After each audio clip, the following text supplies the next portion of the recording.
heartbreaking in a sense that Carrie and I are really going to explore this, and Carrie doesn't know what he's going to explore yet. So it'll be fresh for him, but it's something that I've been toying with back and forth, and I've come up with some evidence, and I've come up with some articles that help me to define it. But I'm just curious, this whole Obama communism raised red diaper baby, yet this Islam, this connection to Islam and Muslim, and I guess communism versus Islam, and the differences or the similarities of the two. Well, I think that there's certain brands of communism, like Stalinism, Leninism. Yeah, I'm talking full-blown. I'm talking full-blown. Right. Yeah, that kind of communism is specifically anti-religious. They are flat-out atheists. Any kind of religion to those people are a threat to communism. But you don't have to have atheism as the national religion, if you will, right, in order to have communism, because if you look at China, when Mao took over and made China completely communist, Buddhism was still exercised and allowed, where it was actually not even allowed to exercise religion in the USSR. They talk about the difference between Mao's communism and Stalin and Marxist communism. Definitely, there are two different, I guess, shades of gray, if you will. But this article that I was looking at that kind of helped me kind of develop some different ideas, called BeyondTheCusp.com. He writes, if I was pressed to define Islam in terms that many in the West are far more familiar with, I would equate it with communism, with a difference being, instead of the superiority of the state, the laws of the state, and the party leaders being that final authority in communism, Islam replaces the state with Allah, the state laws with the Quran, and the Hadith, which is the interpretation and the words of Allah, and the party leaders with the imams. I could definitely see a lot of similarities there. Ideologically, though, I'm not sure. I mean, the big thing about communism, and this is what pro-communist people say all the time, that communism is not a government or any kind of a theology. In fact, you can't even mix it with religion. It's simply an economic system, is what they'll argue. A bad one. Oh, of course. It is the way to spread poverty all over the world is through communism. So yeah, I mean, it's a horrible.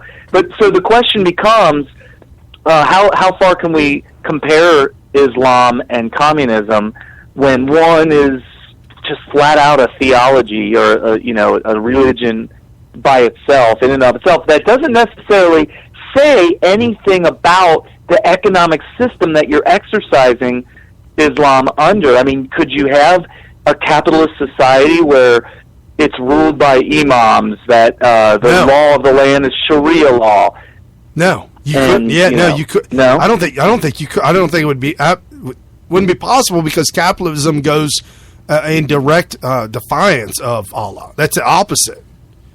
Allah is all about. Well, I mean, I'm not a Muslim myself, but I wonder, based on what you're saying, if does Allah say that capitalism specifically is bad or prohibited? I got 6 points that kind of link Islam and communism. They're different, but they interweave them together. For communism, people fully surrender to the dictates of the state and the defined laws by the leaders. Islam, people fully surrender to the dictates of Allah and the defined laws attributed to and Allah by Muhammad.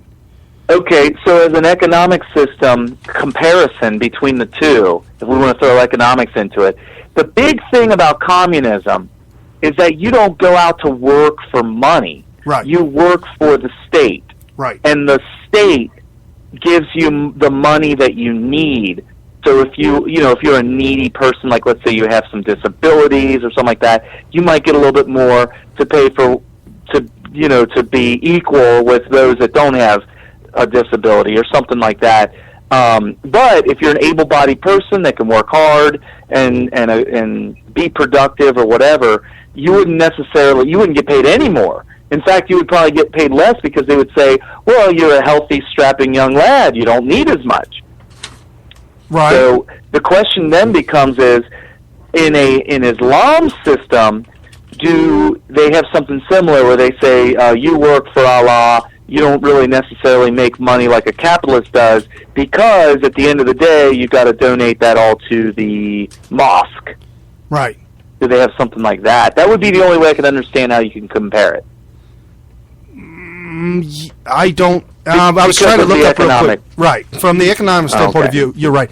I was trying to look up if there was something that dictates exactly how much Muslims are to give to the church, but I couldn't find that right off the head. Yeah. Okay, well, let me just throw this out at the audience. That's really important. There's a comparison between communism and capitalism because both are economic systems where you could say that capitalism allows a system of economics that allows total freedom that isn't going to harm your customers, let's say. Right. You wouldn't necessarily collude against them. You wouldn't be allowed to have a monopoly because that could be a detriment to the customers. But other than anything that's a detriment to the customers, which would be regulated by a limited government, you're free to do what you want to do, and if it's something that's not very good, you're not going to be very prosperous. Right. So you have the freedom to be a failure, you have a freedom to be successful or somewhere in between, whereas in communism, there's absolutely no freedom. They tell you where to work, they tell you what to do.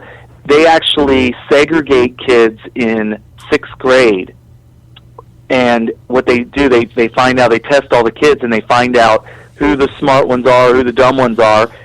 And at that point, after that test, they decide whether or not you're going to become a baker or a somebody that they pick your career.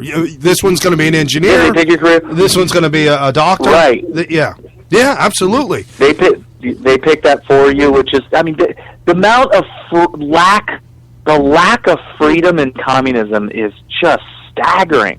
You don't have the freedom to save up to do something on your own. Right. You're just at the total whim of the leaders of the Communist Party. Right. Okay, so the second point that I had down here was under communism, political leaders are granted power by the tyrannical government to define the citizens' desires and the rules of the state. Under Islam, power is issued to religious edicts known as fatwas, are granted to the imams through cruel, oppressive, authoritarianism and terror. So technically, the laws and the rules in Islam and in communism, the way the rules and the laws are handed down or handed out or made up are similar in the sense that someone above you makes the decisions for you, flat out.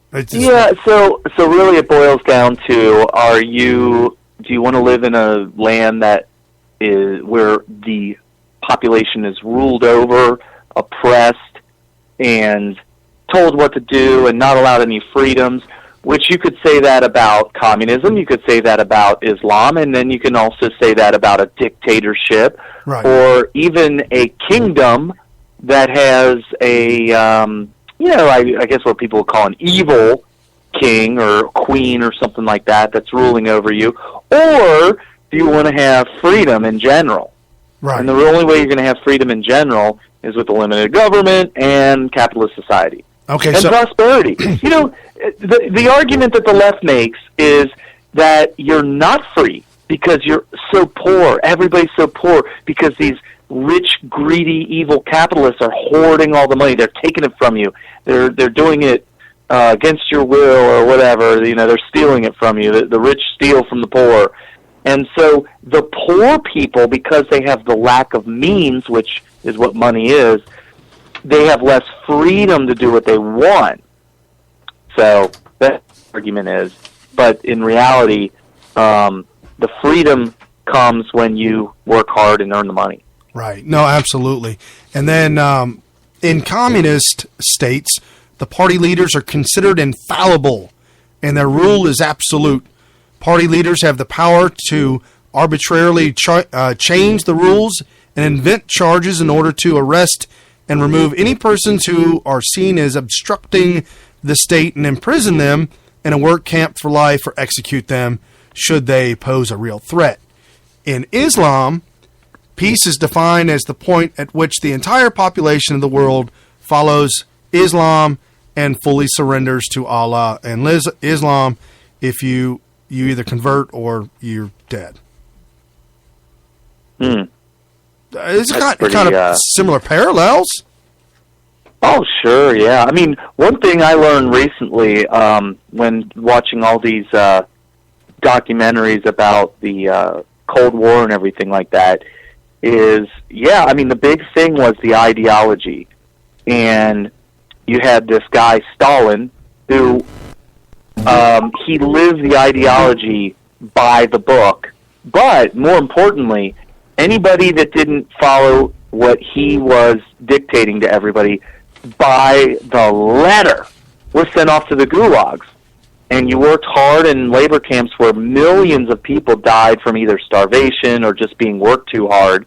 And you had a chance, maybe, if you were brainwashed enough to, they call it re-educated. Re-education if you're re-educated successfully. Right. Yeah, right. If this is done successfully, maybe you have a chance with good behavior or whatever to eventually make it back to society, or most likely that's where you died. And sometimes if they felt like, well, this guy, he's not dead yet, but he's just not converting, he's a capitalist through and through, and he doesn't want to have nothing to do with communism, then they just murder you anyway. Right. So in communism fully expects to take over the world, and the only way for utopia to begin is when everyone completely submits to its rule of law or die. In Islam, there's something called Taqiyya. I don't know how to say that other than Taqiyya. It's T-A-Q-T? Taqiyya. Okay. Taqiyya is used in simple English terms. One would define taqiyya as lying. In a political or more general sense, taqiyya would be considered as propaganda, misrepresentation, or misleading, all in the effort to further the aims of Islam. There's something called hunda is used when setting up treaties or truces in other Muslim countries. The whole goal is to conquer the entire world and submit to Muslim rule of law or die. I mean, there's definitely a lot of similarities there. And hey, getting to your point about submitting to the state or dying or whatever, not really caring about it. I remember hearing a quote from Lenin, who said, "I don't care if 3/4 of the entire Earth died, as long as the other quarter is communist." Right. Well, that's their whole goal. Yeah, no, absolutely. So I did some of the numbers, and it's we did it deaths by communist, if you will. There's a guy that Scott Manning, who's really done a lot of work on coming up with some good numbers on communists and communist countries. And he says the following estimates represent citizens killed or starved to death by their own communist governments since 1918. These numbers do not include war dead. So all these numbers, there are estimates, but they're pretty good estimates. And he goes down the list of things from the Soviet Union, whether it be Red Terror, the Great Purge in Mongolia, Soviet killings during World War II, People's Republic of China. Oh, and that was something that we talked about last show that I have to recorrect. it wasn't Americans killed. It was Armenians. We had a